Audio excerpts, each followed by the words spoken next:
Capítulo 1. A incrível verdade a respeito da prosperidade. A verdade sobre a prosperidade, por mais surpreendente que pareça, é esta: o correto é que você seja próspero. Russell H. Convel enfatizou isso em sua famosa palestra a Crisófida e a Mons. Eu lhe digo, você deve ser rico, você não tem o direito de ser pobre. Viver e não.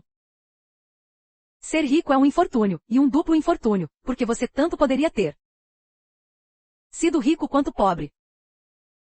Nós devemos enriquecer por meios honrosos e esses são os únicos métodos que nos conduzem rapidamente ao nosso objetivo de. Por favor, observe que a palavra rico significa ter abundância de bem ou viver uma vida mais satisfatória e plena. De fato, você é próspero quando está experimentando paz, saúde, felicidade e plenitude em seu mundo. Existem métodos honrosos que podem levá-lo rapidamente a esse objetivo. E isso é mais fácil de conseguir do que você pensa, e esta é mais uma verdade chocante sobre a prosperidade. Muitas décadas atrás, um executivo previu que os líderes religiosos do futuro seriam forçados a dedicar mais atenção a ajudar seus seguidores a vencer seus problemas pessoais e econômicos do presente, e que eles se preocupariam menos com o passado já morto e com o futuro ainda não nascido. Eu concordo com esse executivo, e quero fazer isso: resolver seus problemas pessoais e econômicos no presente. Caso você o faça, seu passado e seu futuro cuidarão de si mesmos. Riqueza. Você deve desejar a prosperidade. Talvez um dos maiores choques de minha vida tenha sido o que eu senti quando comecei a fazer palestras sobre a prosperidade. Logo percebi que muitas das pessoas que iam às palestras ainda estavam lidando com um velho dilema: se elas deveriam desejar prosperar. Elas queriam prosperidade, toda pessoa normal quer, mas ficavam imaginando, em segredo, se deveriam querer ou não, especialmente em uma perspectiva espiritual. A maior parte das pessoas ligadas a atividades comerciais parecia sentir-se culpada por querer prosperidade, embora desse duro todos os dias em seus empregos para conseguir isso. A questão permanecia em suas mentes: a pobreza era uma virtude espiritual ou um vício comum? O conflito no pensamento dessas pessoas estava trazendo desordem também às suas profissões. Isso neutralizava seus esforços para serem bem-sucedidos, não importando quão duro trabalhasse. Logo ficou evidente que seriam necessárias algumas ideias ousadas, até mesmo impressionantes, sobre o assunto, a fim de minar certas crenças que há anos acorrentavam essas pessoas a existências medíocres. Percebendo isso, passei várias semanas explicando a elas como Deus, o homem e a prosperidade estavam todos divinamente relacionados. Depois que o choque inicial dessas ideias passou, aquelas ótimas pessoas ficaram bastante aliviadas e muito felizes, por finalmente não sentirem mais culpa ao desejarem a prosperidade. Em pouco tempo, todos começaram a experimentar resultados prósperos. Descobri que essa noção ainda persiste. Algumas pessoas, mesmo as mais maravilhosas, parecem bem confusas sobre se a prosperidade deve ser considerada uma bênção espiritual ou não. Quão aliviadas elas ficam quando descobrem que sim, que a prosperidade é uma bênção. A pobreza é um pecado. Então eu repito, ser próspero é o certo, e não o contrário. Obviamente você não pode ser muito feliz se é pobre, e você não precisa ser pobre. A pobreza é um pecado. A pobreza é uma forma de inferno, causado pela cegueira do homem que não consegue enxergar o bem ilimitado de Deus. A pobreza é uma experiência suja, desconfortável e degradante. A pobreza é, na verdade, um tipo de doença, e em suas fases agudas parece uma forma de insanidade. A pobreza lota as prisões com ladrões e assassinos. Ela leva homens e mulheres à bebida, à prostituição, ao vício em drogas, ao suicídio. Ela leva crianças potencialmente boas, talentosas e inteligentes à delinquência e ao crime. A pobreza leva pessoas a fazerem coisas que nunca sequer sonhariam em fazer. O comunismo, um dos movimentos mais temíveis que o mundo já experimentou, se fortalece justamente com a pobreza. Os governos que foram dominados pelo comunismo assim o fizeram, em geral, por razões financeiras, acreditando que esse sistema fosse um caminho para a segurança de suas economias. Os resultados pecaminosos da pobreza não conhecem fronteiras. Essa é uma das razões pelas quais eu, como ministra, tenho me sentido guiada a fazer o que puder para ajudar as pessoas a erradicar o pecado da pobreza de suas vidas. Um médico que eu conheço disse que teria muito menos pacientes caso fossem solucionados os problemas financeiros porque passam, preocupação, tensão e esforço conduzem a má saúde. Ele disse que os hospitais psiquiátricos estão cheios de pessoas cujas mentes e corpos foram prejudicados por uma pressão financeira prolongada. Já se estimou que 90% das doenças da humanidade são causados pela pressão, pela miséria e pela infelicidade da pobreza. Vamos parar de pensar na pobreza como uma virtude. A pobreza é um vício comum. Se você está passando necessidade ou experimentando limitação financeira, está vivendo em pecado. Essa é outra verdade sobre a prosperidade.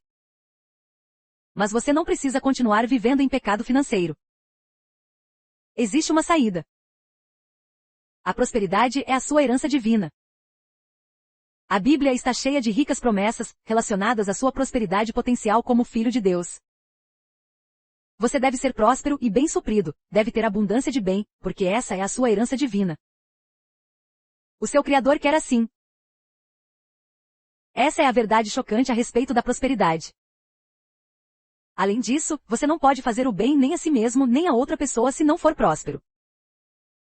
Aquele que não deseja ser próspero é anormal, já que, sem prosperidade, vive-se uma vida anormal.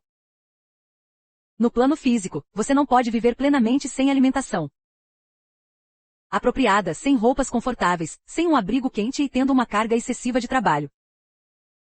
O descanso e o divertimento também são necessários para a sua vida física. No plano mental, você não pode viver plenamente sem atividade mental criativa satisfatória, sem livros e tempo para lê-los, sem apreciar música, arte e outras manifestações culturais, sem oportunidade e recursos para viajar e se associar com pessoas que tenham os mesmos interesses que você. Para viver em plenitude no plano espiritual da vida, você precisa de tempo para uma contemplação tranquila, para meditar, para orar, para estudos espirituais, para ir a igrejas e palestras e para comungar com pessoas que estão no mesmo caminho espiritual que você. Portanto, é de suprema importância para o seu bem-estar e desenvolvimento físico, mental e espiritual que você seja próspero. Não arrume justificativas para suportar a falta do bem, ou para aceitá-la como uma coisa permanente em sua vida. Porém, também não chegue ao extremo oposto e fique falando de querer ser próspero por causa do bem que poderá fazer depois. Isso é secundário. Você quer ser próspero principalmente porque é correto que deseje isso. A prosperidade é a sua herança divina como filho de um rei, como um filho de Deus. O sucesso é divinamente determinado. Não há razão para você pensar na prosperidade como algo separado de sua vida espiritual ou, além do escopo, da religião. Você não precisa tentar viver em dois mundos, onde tem de cuidar de todas as coisas durante 6 dias e depois, no 7º dia, dar a Deus a chance de mostrar o que Ele pode fazer. Aceite a intervenção de Deus como um pai amoroso, rico e compreensivo em todas as suas questões, em todos os dias da semana. Peça a orientação e a instrução divinas para todos os seus assuntos, financeiros ou não, e você com certeza se surpreenderá com quão melhor cada área de sua vida se tornará. Porque tudo é vosso, essa é a promessa divina, 1 Cor 3 versículo 21. Um analista certa vez me disse que tinha descoberto que a causa mais comum de fracasso são as ideias conflitantes sobre se o sucesso é condenado ou valorizado por Deus. Ele disse que muitas pessoas lhe asseguraram que o fracasso merecia mais aprovação espiritual do que o sucesso, citando as palavras de Jesus. Não poder servir a Deus e a Mamon, MT 6 horas e 24 minutos. Essas pessoas não tinham obtido sucesso, e o médico teve de passar mais de 1 hora explicando a elas que ser bem-sucedido não é servir a Mamon, e que elas deveriam parar de usar Deus como uma desculpa para os seus próprios fracassos. O dicionário descreve Mamon como riquezas consideradas como um objeto de adoração ou um falso Deus. As pessoas que servem Mamon excluem Deus de suas questões financeiras e tentam cuidar disso por si mesmas. Quando você percebe que Deus quer que você seja próspero, e que Ele, como o Criador deste rico universo, é de fato a fonte de sua prosperidade, então você não está adorando Mamon. Você não está transformando a prosperidade em um falso Deus, mas reclamando a sua herança próspera da fonte de todas as suas bênçãos. Jeová indicou a atitude espiritual correta a respeito da prosperidade quando disse a Moisés para lembrar aos filhos de Israel: antes te lembrarás do Senhor teu Deus, que Ele é o que te dá força para adquirires riqueza. DT 8 versículo 18. A palavra riqueza significa viver bem, e é isso que o pensador próspero deve trabalhar para conseguir. É isso que ele deve esperar como seu direito espiritual. Talvez você esteja se lembrando, a essa altura, de uma declaração que eu também ouvia quando era criança, e que me confundia sobre a prosperidade ser uma bênção espiritual. As pessoas costumavam dizer: eu sou pobre, mas sou um bom cristão. Mesmo que eu venha de uma família que tenha gerado ministros, eu sempre estremeci ao ouvir isso. Minha reação imediata era: porque os cristãos, ou qualquer outro grupo, têm de ser pobres. Deus não é pobre, e Ele é um Pai amoroso. Aquela afirmação também me fazia pensar que os ricos estavam fadados ao inferno. De algum modo eu não conseguia entender por que as pessoas ricas tinham de ir para o inferno apenas porque eram prósperas. Parecia muito inconsistente para mim. A Bíblia é um livro sobre a prosperidade. Quando entrei para o ministério, decidi resolver esse conflito internamente, estudando a perspectiva bíblica sobre a questão prosperidade versus pobreza. Foi uma agradável surpresa descobrir que a Bíblia é o maior livro sobre prosperidade já escrito. A Bíblia mostra de forma bastante clara que você não agrada a Deus, estabelecendo a carência ou a limitação em sua vida, assim como não agrada a si mesmo. O primeiro capítulo descreve o rico universo criado para o homem, e o último livro da Bíblia descreve o céu em ricos termos. Muitos dos grandes homens bíblicos não nasceram prósperos, mas prosperaram, e tiveram acesso à riqueza sempre que a necessidade surgia. Entre esses homens estavam Abraão, Jacó, José, Moisés, Davi, Salomão, Isaías, Jeremias, Neemias, Elias e Eliseu, do Antigo Testamento, e Jesus e Paulo, do Novo Testamento. A vida e os ensinamentos de Jesus são uma evidência clara da sua compreensão das leis da prosperidade. Quando bebê, recebeu ricos presentes, dados pelos reis magos. Embora Jesus tenha sido descrito como pobre, sem um lugar para recostar a sua cabeça, ele tinha uma casa com seus pais em Nazaré, e foi muito bem recebido em casas por toda a Palestina, tanto de ricos quanto de pobres. Seu primeiro milagre produziu uma rica dádiva para seu anfitrião em uma festa de casamento, o melhor vinho. Ele usou as leis da prosperidade sem hesitação para alimentar milhares de pessoas em um local deserto. Sua parábola do filho pródigo contém uma bela lição sobre a prosperidade. Quando Jesus declarou: "Bem-aventurados os pobres de espírito, porque deles é o reino dos céus", em Mt 5:03, não estava se referindo aos que vivem na pobreza. A expressão pobres de espírito significa aqueles que são humildes e receptivos, e não orgulhosos e presunçosos. Quando um homem rico veio a Jesus perguntar sobre a vida eterna, lemos: "E Jesus, olhando para ele, o amou", Mark 10 versículo 21. Jesus lhe disse que, para herdar a vida eterna, ele tinha de vender tudo o que tinha, pois ele viu que o homem estava sendo possuído por seus bens, em vez de controlá-los. Mais tarde, Jesus comentou com compaixão: "Filhos, quão difícil é, para os que confiam nas riquezas, entrar no reino de Deus." Mark 10:24. Seu interesse e contato com o mundo financeiro incluiu chamar um coletor de impostos para ser seu primeiro apóstolo, indicando um tesoureiro entre eles para lidar com as finanças e com os impostos devidos ao governo romano. Mesmo seu hobby sem costuras foi considerado valioso pelos soldados romanos, pois eles tiraram a sorte por ele ao pé da cruz. Foi um homem rico, José de Arimateia, que implorou a Pilatos pelo corpo de Jesus, e que o sepultou em sua própria tumba. Mesmo depois da ressurreição, Jesus mostrou interesse na prosperidade de seus seguidores, instruindo os pescadores sobre onde deveriam pescar para ter sucesso, depois que não tinham conseguido nada. Porque a pobreza não é espiritual. Você pode estar imaginando por que se fala tanto em sacrifício, perseguição e tempos difíceis como aspectos necessários da vida espiritual. A história revela que os ensinamentos da Bíblia, cheios de inspiração e praticidade, continuaram a ser observados durante os primeiros séculos depois de Cristo. Logo, porém, a religião se tornou mais secularizada, levando a diversas variações e ao afastamento do que Jesus ensinou. Mais tarde, o sistema feudal da Idade Média assegurou a riqueza somente a poucos privilegiados. Durante esse período, os preceitos de pobreza e penitência foram oferecidos às massas como o único meio de salvação, transformando a carência e a privação em supostas virtudes cristãs. Milhões de pessoas ingênuas foram levadas a crer que era santo ser pobre, uma crença útil para prevenir a revolução entre as massas. Algumas dessas ideias feudais sobre a pobreza como uma virtude espiritual têm persistido até os dias de hoje. Contudo, elas são falsas, concebidas pelo homem, não refletindo a rica verdade de Deus para mim e para você. Portanto, não peça mais desculpas a você mesmo ou aos outros por querer ser próspero. Esse é um desejo divino, ao qual, portanto, deve ser dada uma expressão divina. Você pode ousar dar graças, pois a prosperidade é a sua herança divina, o desejo do Pai para você é o bem ilimitado, e não uma mera existência medíocre. Atitudes corretas podem pagar as suas contas. Agora, a fim de ajudá-lo a estabelecer a importantíssima atitude próspera, admitindo que Deus é a fonte de toda a provisão do homem, como o criador deste rico universo, e que o desejo de Deus para você é portanto a riqueza do universo, sugiro que você parafraseie as palavras que Jeová disse a Moisés: antes te lembrarás do Senhor teu Deus, que Ele é o que te dá força para adquirires riqueza. DT 8 versículo 18. Talvez você esteja pensando, sim, mas esse tipo de pensamento é prático. Tais atitudes podem ajudar a calçar as crianças, a trazer comida para a mesa e a pagar o aluguel?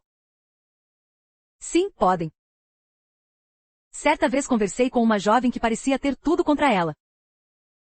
Quando foi atingida por uma paralisia, acabou sendo abandonada pelo marido, que bebia, jogava e não trabalhava, deixando-a com várias crianças para cuidar, criar e educar. Embora ela tivesse um teto sobre sua cabeça, este estava hipotecado.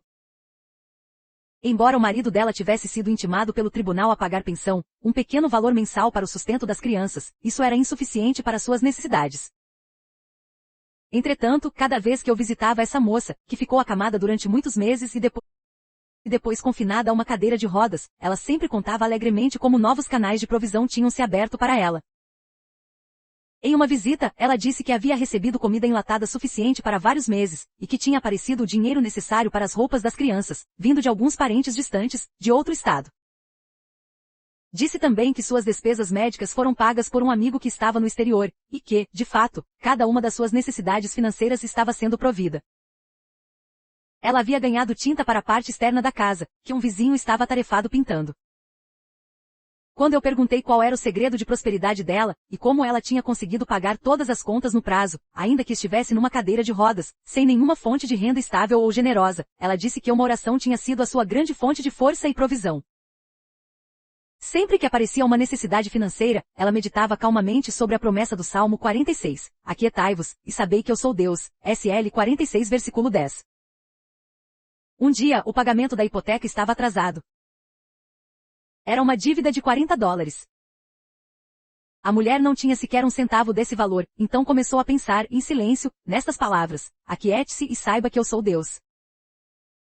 Aquiete-se e saiba que eu sou Deus, atuando nesta situação agora. Por volta do meio-dia, veio a ela uma sensação de paz sobre a questão, e então, encerrou a sua meditação. Cerca de 1 hora depois, um parente estava lhe servindo o almoço quando um vizinho entrou e colocou dinheiro em sua mão. Ele disse: nossa escola dominical estava pensando em você. Havia algum dinheiro extra na tesouraria, e nós resolvemos que queríamos dividi-lo com você. O valor que ele lhe deu, $40. Essa mulher, reconhecendo Deus como a fonte da sua provisão, tinha comprovado que ele nunca falhava com ela, mesmo em condições extremas de doença, desalento e incerteza econômica. É claro que seu grande desejo é o de se sustentar e de se tornar financeiramente independente de seus familiares, vizinhos e amigos. E com certeza ela realizará esse desejo, conforme persevera no pensamento próspero. Agora, ela está começando a andar de novo, e pela primeira vez em vários anos, também pode trabalhar. Enquanto isso, está comprovando que a rica provisão de Deus pode chegar de muitos modos inesperados, satisfazendo as necessidades do momento, a despeito das duras condições da vida. De fato, Davi estava reconhecendo Deus como a fonte da sua provisão quando declarou: o Senhor é o meu pastor, nada me faltará, SL 23 versículo 1. Esta é uma boa oração de prosperidade, e deve ser repetida com frequência. Uma dona de casa precisava de $100 para pagar 2 contas que venceriam no fim da semana. No começo da semana, sempre que o medo tentava assustá-la sobre como iria pagar essas contas, ela afirmava e reafirmava: o Senhor é o meu pastor, nada me faltará. Na manhã de sexta-feira, justamente o dia em que as contas venciam, chegou um cheque pelo correio de $110. O cheque era de uma empresa em que seu marido havia trabalhado por vários anos. Eles escreveram uma carta dizendo que tinham acabado de descobrir que deviam esse valor ao marido dela, e que estavam enviando o montante para saldar a dívida. Um executivo com uma grande família já estava sem dinheiro, e ainda faltava uma semana para o dia do pagamento. Os suprimentos estavam acabando. Na sexta-feira, um dia antes do que a família reservava para as compras, ele e a esposa concordaram em pedir ajuda e orientação a Deus. Eles o fizeram afirmando: a nossa capacidade vem de Deus, 2 Cor 3 versículo 5. No sábado de manhã chegou à casa da família um cheque do governo, um cheque de $150 de restituição de imposto de renda. O valor cobria satisfatoriamente suas necessidades até o dia do pagamento. Uma vendedora, que tinha tido muitas despesas e cujas vendas tinham decaído, decidiu enxergar Deus como a fonte da sua provisão, afirmando para si uma oração do Pai Nosso: o pão nosso de cada dia nos dai hoje. Foi uma mudança vertiginosa, suas vendas aumentaram exponencialmente, e começaram a entrar pagamentos de comissão, além do seu salário. Os vizinhos lhe trouxeram refeições prontas como um sinal da estima que tinham por ela, e ela também recebeu de um amigo vários itens adoráveis de vestuário. Alguns de seus clientes levaram-lhe presentes de agradecimento por seu estimado serviço. Vários convites para jantar foram recebidos, aceitos e apreciados. Todos os dias suas necessidades eram providas, como ela havia pedido em sua oração. O pão nosso de cada dia apareceu das maneiras mais satisfatórias.